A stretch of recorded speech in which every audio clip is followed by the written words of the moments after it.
Hello friends, story channel में आप सबका स्वागत है। आइए सुनते हैं बहुत ही सुंदर कहानी। मेरा नाम सुप्रिया है। मैं 20 साल की हूँ और भोपाल में रहती हूँ। लगभग 3 वर्ष पहले मेरी शादी हुई थी।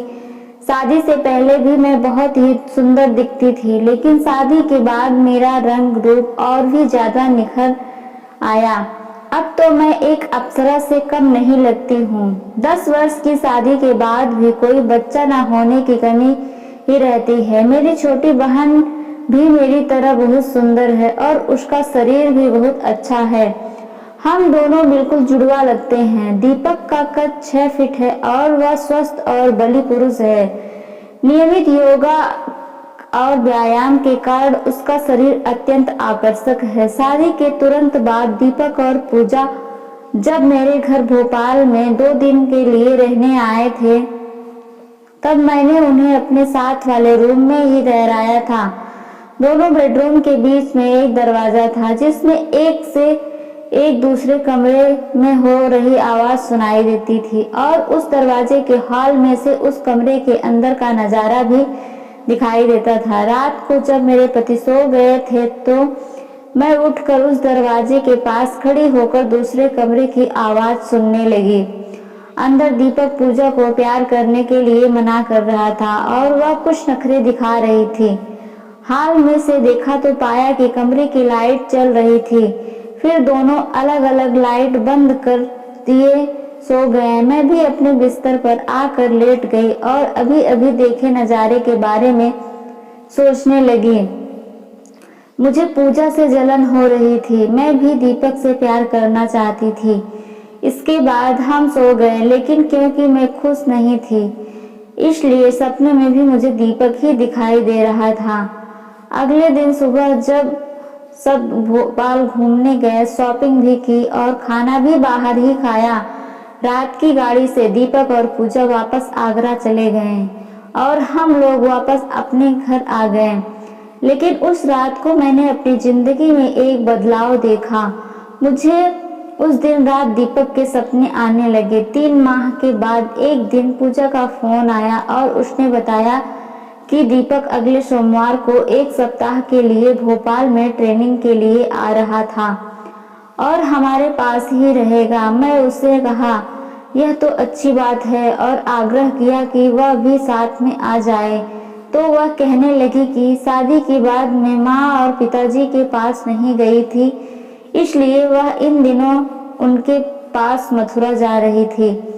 दीपक अकेला ही आ रहा था। यह सुनकर मुझे बहुत खुशी हुई।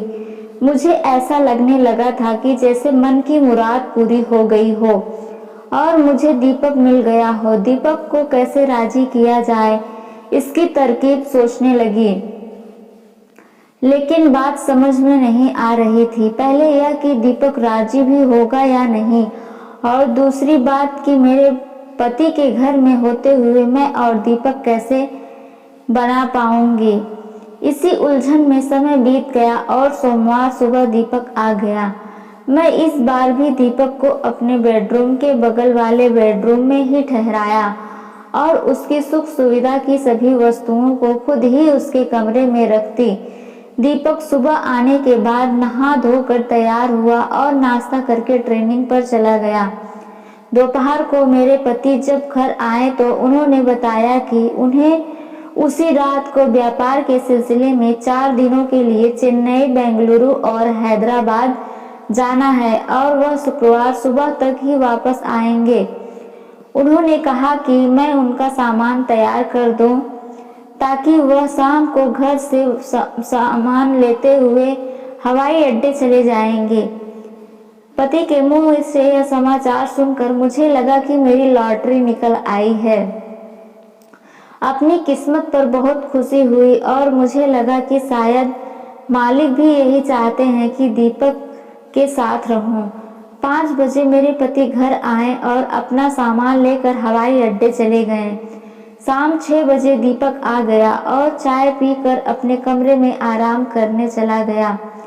मैं भी उसे परेशान नहीं किया और आराम करने दिया, क्योंकि मैं जानती थी कि मैं उस रात को बहुत परेशान करने वाली थी 8 बजे दीपक के कमरे में गई तो देखा कि वह गहरी नींद में सो रहा है। तब मैंने इसके बाद में अपने कमरे में आकर उस दरवाजे को खोलकर तसल्ली भी कर ली और अपने कपड़े बदल कर नाइटी पहन ली और हम दोनों ने खाना खाया और कुछ देर बाद गार्डन में टहलते रहे। लगभग 10 बजे हम अंदर आए तो मैं दीपक से पूछा कि क्या वह कॉफ़ी पिएगा, तो उसने हाँ कह दी। मैंने उसे कमरे में जाने को कहा और कॉफ़ी बनाने चली गई। रसोई में मैंने गैस पर पानी उबालने के लिए रखा और अब मैं रात के लिए मानसिक और शारीरिक तौर पर बिल्कुल तैयार थी। मेरी आंखों के आगे दीपक दिखाई देने लगा और मेरे शरीर में थोड़ी खलबली भी शुरू हो गई थी।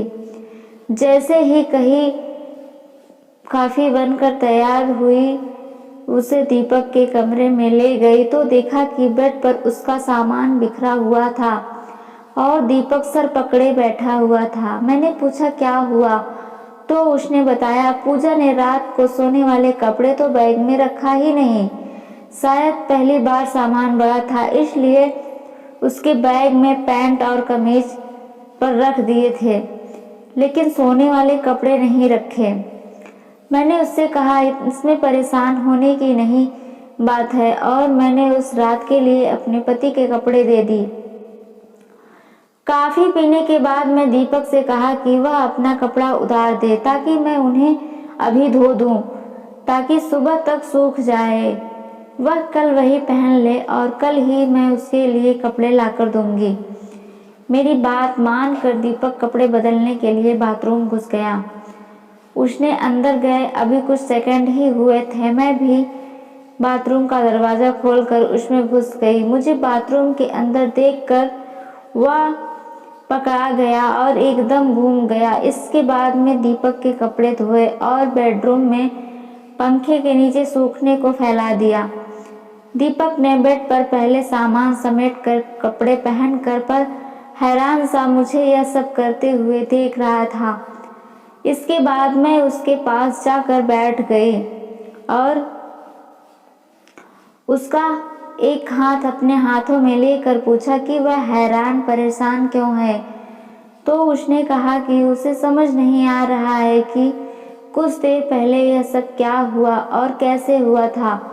उसने मुझसे पूछा कि मैं उसको पहले कब देखा था, तो मैंने उसे बताया कि जब वे लोग मेरे यहाँ आए थे तब उन्हें देखा था और मैंने उठकर अपने कमरे वाला दरवाज़ा खोलकर उसी की हॉल में के बारे में सब बताया।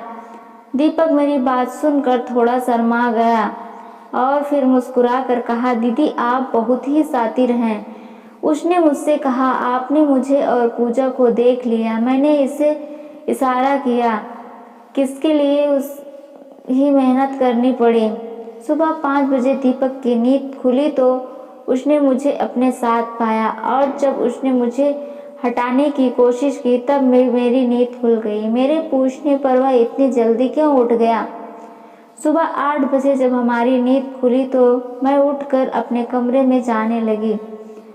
रसोई में जाकर दीपक के लिए नाश्ता बनाया और सुबह तैयार होकर वह रसोई में आया तो मैं उसे नाश्ता दिया कि उसे छोड़ी तो मुझे पछताना पड़ सकता है।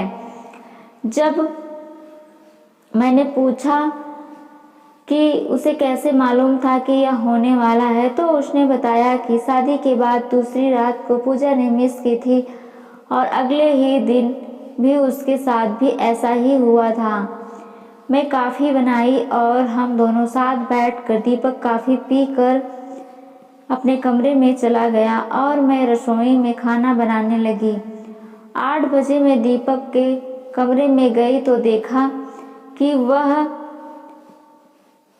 करने की तैयारी कर रहा था। इसके बाद हमने खाना खाया और थोड़ी देर गार्डन में घूमने गए। तब 9:30 बजे तक हम और दीपक के कमरे में आ गए। इसके बाद रात 12 बजे और सुबह 5 बजे हमारी नींद खुली। यही सिलसिला शुक्रवार तक भी चल रहा।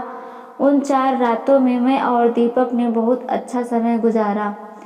उसके बाद जब दीपक भोपाल आया तब तक मौका देखकर समय गुजरा। आज सुबह दीपक 3 दिनों के लिए भोपाल में ट्रेनिंग पर आया हुआ था और अभी ऑफिस गया हुआ है। सौभाग्य से मेरे पति भी इन दिनों बाहर गए हुए थे। तो दोस्तों, यह थी आज की कहानी। आपकी क्या राय है इस कहानी पर हमें कमेंट में ज़रूर बताएं। वीडियो अच्छी लगे तो लाइक करें, शेयर करें, सब्सक्राइब करें। धन्यवाद।